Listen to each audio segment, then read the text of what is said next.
కుటుంబాన్ని పోగొట్టుకుంటే ఎంతో కొంత నష్టపోతావు, కానీ క్యారెక్టర్ని పోగొట్టుకుంటే సమస్తాన్ని నష్టపోతావు అనే విషయాన్ని మర్చిపోవద్దు. సైతాను ఈరోజు యోసేపు యొక్క క్యారెక్టర్ మీద దాడి చేస్తున్నాడు. అప్పుడు యోసేపు చేసినాడు తెలుసా?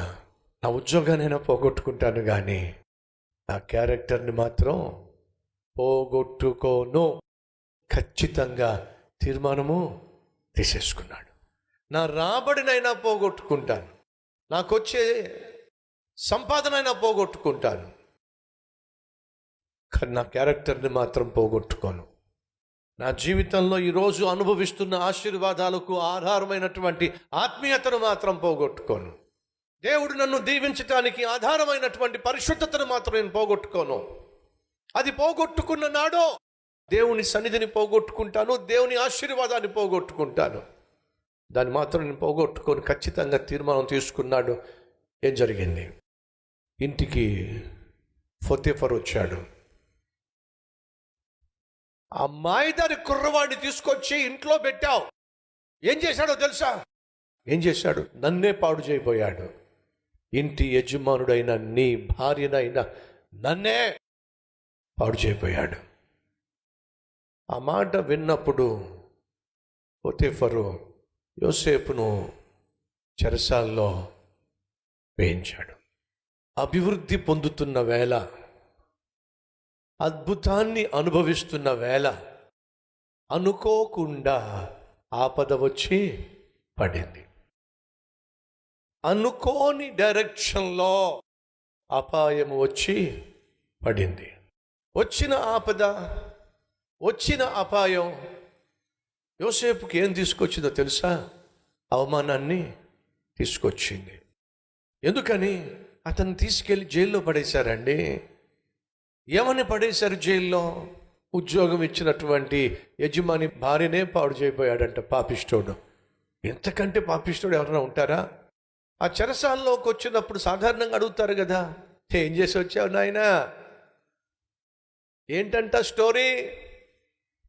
ఎవడొకడు చెప్తాడు కదా. తనకు ఉద్యోగాన్ని ఇచ్చినటువంటి యజమాని భార్య మీద కన్నేశాడంటే పాపిష్టోడు. ఎంత అవమానం అండి!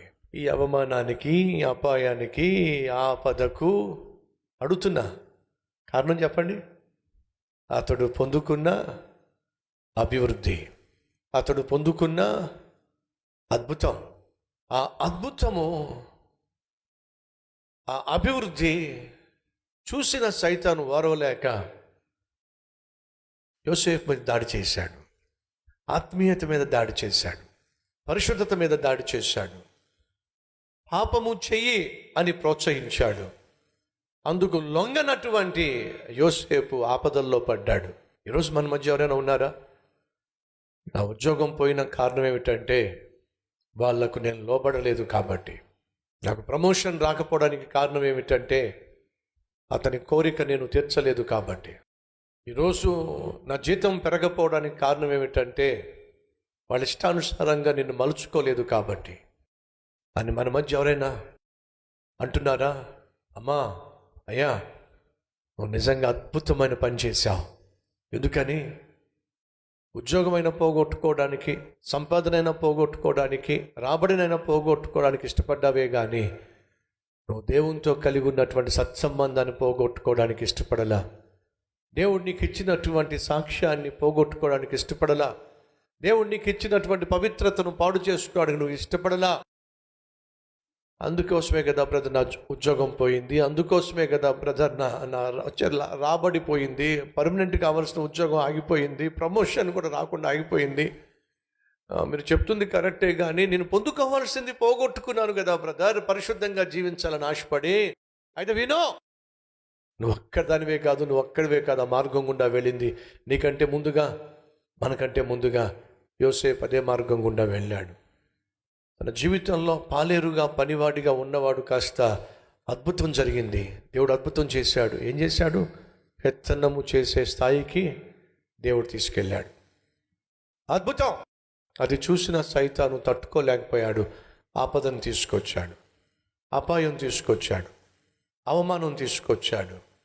అన్యాయంగా యోసేపు చెరసాల్లో పడిపోయాడు. ఈరోజు ఈ మాటలు వింటున్న సహోదరి సహోదరులు, మిమ్మల్ని భయపెట్టే ప్రయత్నం చేయట్లేదు, కానీ వాస్తవాన్ని గ్రహించే ప్రయత్నం చేయమంటున్నాను. మనం విజయాలు సాధించినప్పుడు, మనం ఆశీర్వాదాలు అనుభవిస్తున్నప్పుడు, అభివృద్ధిని చూస్తున్నప్పుడు, అద్భుతాలను స్వతంత్రించుకున్నప్పుడు జాగ్రత్తగా కనిపెట్టి మెలకువగా ఉండండి. అద్భుతాన్ని, ఆశీర్వాదాన్ని యోసేపు స్వతంత్రించుకున్నప్పుడు సైతాను మనుషులు దాన్ని చూసి ఓర్వలేక ఆపదను, అవమానాన్ని, అన్యాయాన్ని, అపాయాన్ని యోసేపు జీవితంలో వాళ్ళు తీసుకొచ్చి పడేసినప్పుడు దేవుడు మౌనంగా ఉన్నాడంటారా? ఏం చేస్తాం, యోసేపు కాలం బాగాలేదని చెప్పి దేవుడు అన్నాడా? ఏం చేస్తాం యోసేపు, టైం బాగాలేదు బాబు, ఏం చేస్తాం అని దేవుడు అన్నాడా?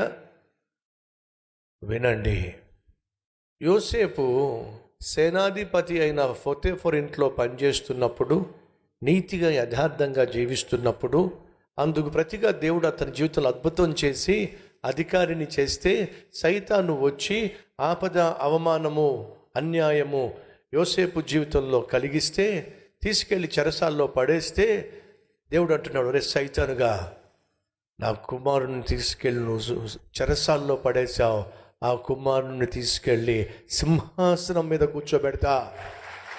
ఎక్కడ?